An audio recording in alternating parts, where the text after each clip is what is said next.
Here are a few things to know about your new 38 by 38 swing press.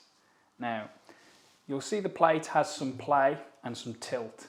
This is to adjust for pressure when you're pressing anything that might be brittle, such as ceramics, glass, or anything that might crack or break. It just helps even the pressure out. Nothing to worry about if you've got a bit of play, like in this one. It comes with two heat mats. The one on the top is silicone and the one underneath is a sponge foam. Now the silicone can statically stick to the element of the press, so if it does, just peel it off and make sure it's on the bottom here. Next, you can adjust your pressure with this knob here, and when clamping, you pull the arm straight down and press until it clicks into position.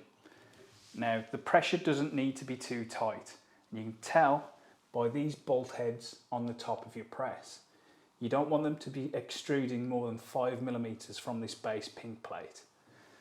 And with that in mind, that's everything you need to know to get pressing.